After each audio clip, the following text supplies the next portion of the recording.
Welcome to a new edition of the Famous Interviews with Joe Dimino. On this episode, we talk with the top 1% of all realtors nationally and a solver of all problems, Luc Lising.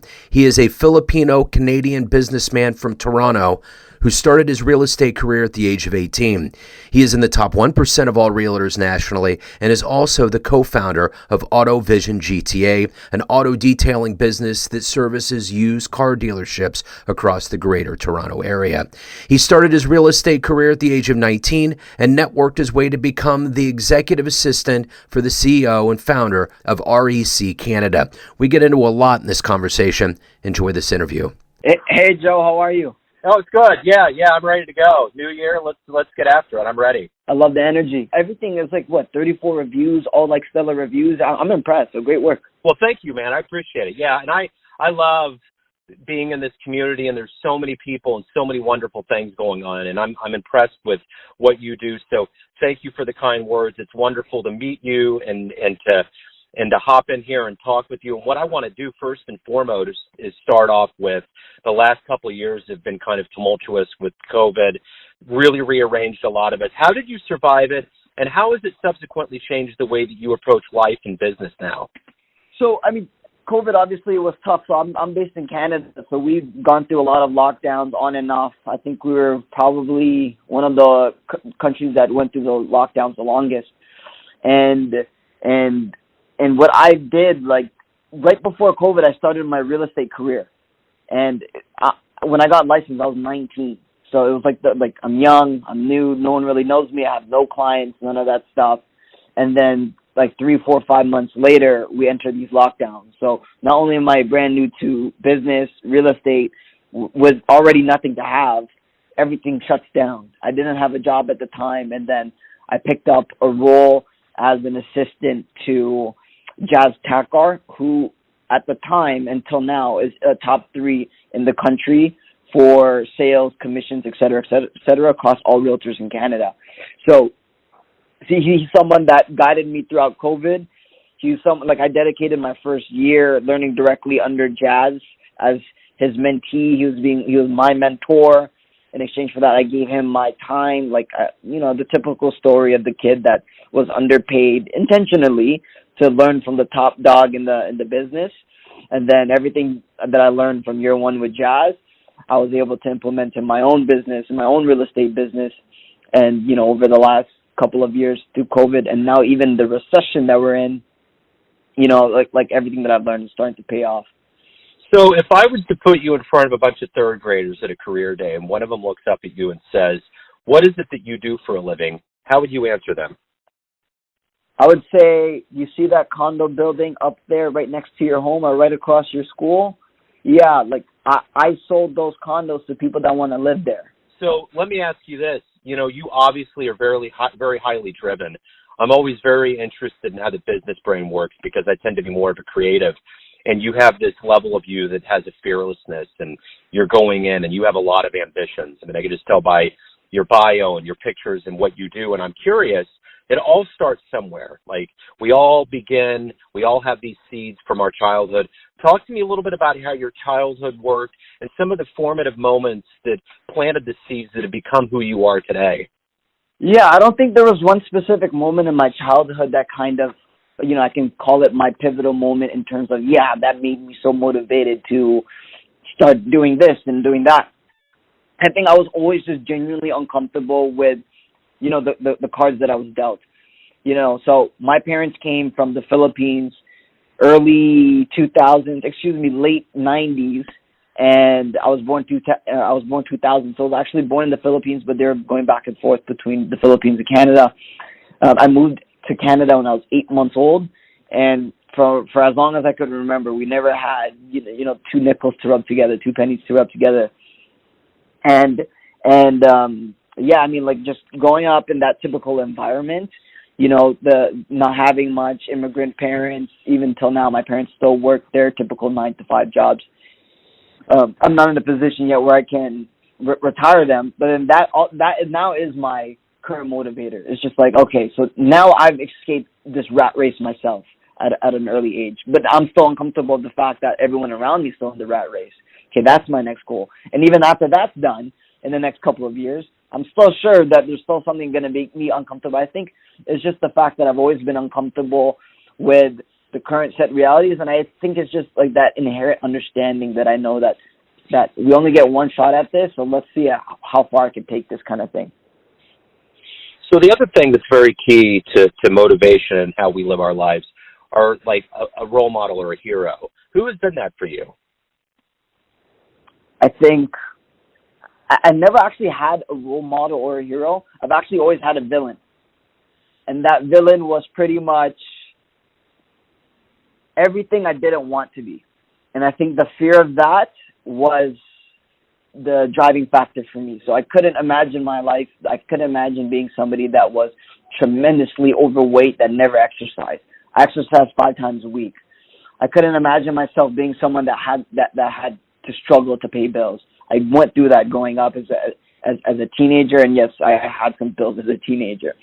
So I think the fear of just living exactly the way I don't want to be was my villain, and I think it might, some may call it, I don't know, negative, but I think I was never really driven or inspired by a hero. I was always fearful of my villain, which is, the worst version of myself.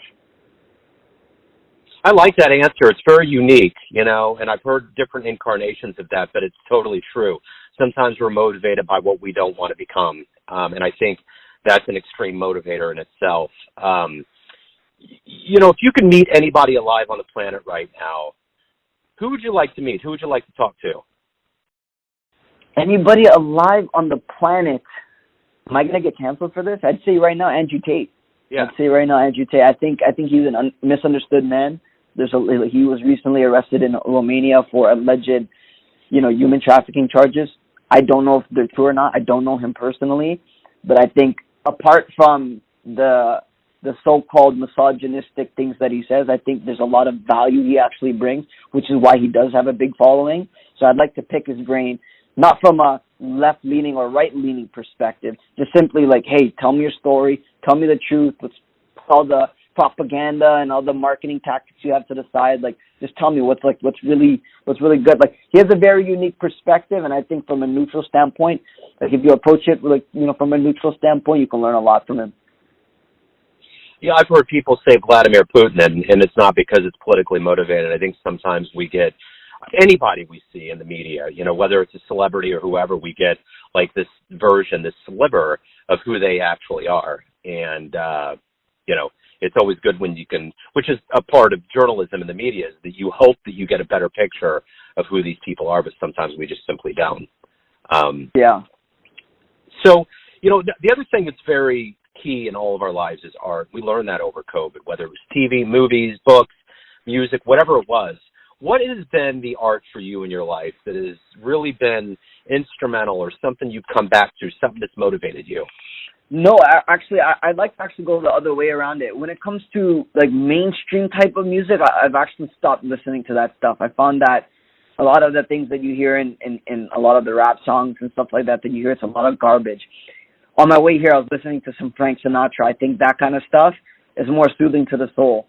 So I've been coming, like, I wouldn't say I use that as motivation, but it's definitely, when you listen to like a good old crooner's track, it keeps you leveled when you're living, a hectic life. So I think that kind of offsets a lot of the high stress situations that I can be in sometimes. So I'd say, typical Nat King, things of that sort.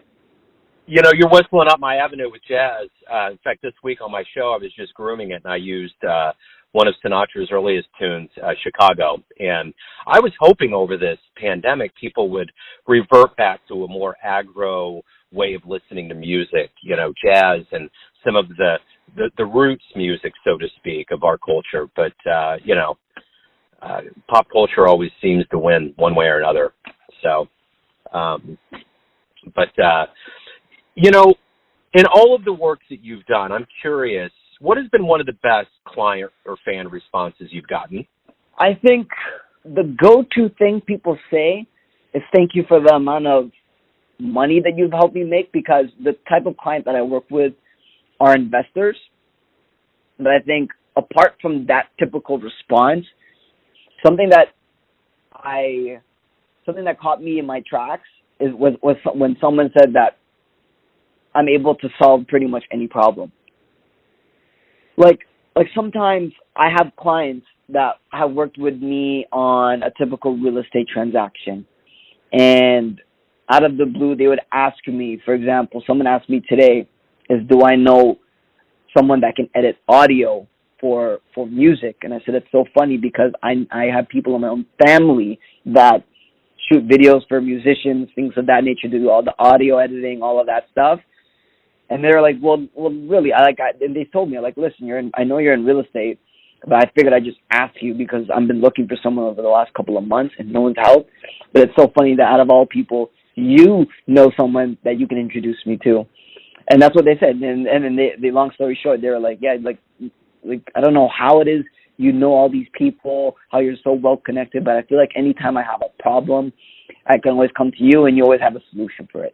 I think that's probably one of the best compliments that I get as someone that can always make an introduction to someone that can fix a problem or be the direct solution to a problem itself. Like, I think that is some things that some of my clients say. I don't get it often, but when I do hear it, yeah, that one I do like the best, probably. Let's talk a little bit about wisdom and experience in your life. If you have a dream tonight, you run into the younger version of yourself. Say when you were starting out, you could give your young self a piece of advice. What would you tell your young version? When people tell you to be patient, they don't mean it out of care for you or intentions to look after you. They tell you to be patient, and you actually shouldn't follow that advice. I think you should be patient knowing that it's not going to happen overnight, but you shouldn't be patient thinking that you have all the time in the world to get something done. I think that was something, I mean, I don't have any regrets, but if I can always ever go back and kind of give my younger self some advice, is work with a sense of urgency. Because even though I've you know, as some would say, accomplished a lot by the age of 22, I could have done it by 20. And I think it's that high standard that I hold to myself that makes me think, well, okay, so let's just not make that mistake again. Instead of doing $180 million over the next, 2 years, let's cut that down in half. And that sense of urgency, even if you make it to that goal or not, that sense of urgency will get more things done compared to not having it. So be patient. Know that you're not going to make hundreds of thousands and millions of dollars in the next week or so, especially if you're just starting. But don't think you have all this time to just sit around and wait. You have to do it ASAP. It's the now mentality. I used to be very slow, if you will, in that sense. Like, I would think like, okay, no, it's just not my time. I need to learn more, do this, and that. But the only person that can ultimately make myself ready for said scenarios is myself. So it's the now mentality I wish I had at a younger age. So, every day you wake up, you have things that you want to do, goals, achievements, so to speak. And at the end of the day, you look back and you think about what you did. How do you quantify a good, successful day when you're done and you put your feet up at the end of the day? How do you quantify it? I'll be somewhat satisfied if after everything I've given it all, as cheesy as that sounds, or let me rephrase it. At the end of the day, if I found that I've exhausted everything I could do from a work perspective, then I'll be satisfied. Meaning, have I accomplished all of my daily tasks, made the right amount of sales calls, met the right amount of people? Like, if I did everything at its fullest and didn't waste a single minute, then I'll be happy.